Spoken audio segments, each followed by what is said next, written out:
album art was a bit of a problem this time around. Most records, like Reckless Spring and especially Sleep Through to the Light, I had everything planned. I knew exactly what that album art was going to be. I knew how it was going to look, how it was going to be laid out. It was very planned, very thought through ahead of time. This time I spent almost no time thinking about the album art, and I had no ideas and I had no guidance. I just really didn't know what we were going to do for it. So I was kind of digging through the albums called Invincible Summer. Maybe there's some things with like the summer solstice. I really like those kind of like really crude kind of pagan drawings and scribbles and stuff like that. And I was like, can we maybe go into that way? Like we have the torch, we have the sun, we have, you know, like new life, growth.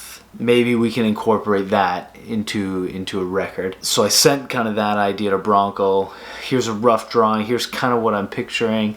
Something simple, something clean, one color. And we came up with something like this based off our suggestions.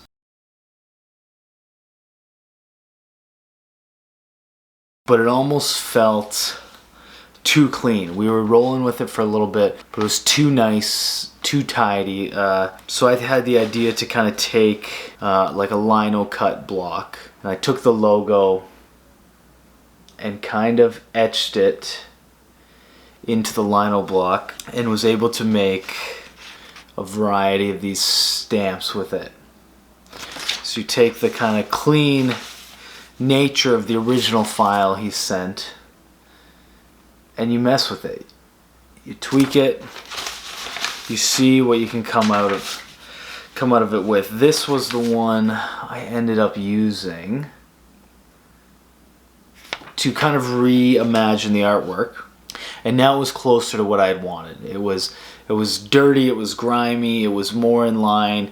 The other one was just too clean, too neat, too tidy.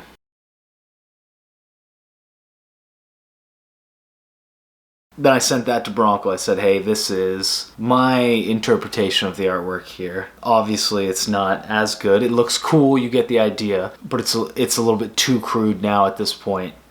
What can you do with it?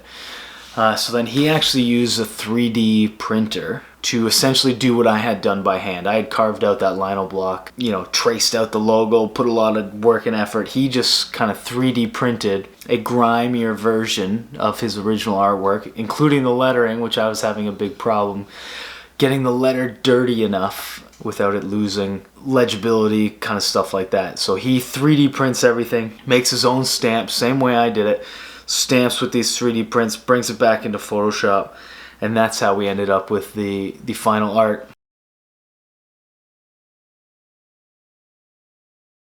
Clean, but not too clean. Mine too crude, his is just riding the perfect center line, because one of the factors we didn't really weigh all that much was like 75% of the people that are going to see this album art, it's going to be a tiny thumbnail on Spotify, on their phone, stuff like that. We're not sure if there's going to be physical or not, so especially with my crude version, like it's just a little too smudged, too blown out to confidently say, oh yeah, someone's going to click on that on Spotify or Apple Music and see exactly what it is. I don't think that was the case. I think that was going to be an issue. Steve kind of brought that up and made us think about that. So I think Branko's version is just dirty enough that we still get the intention, but clean enough that you're going to be able to see, no matter how you're listening to it, see exactly kind of what's up there.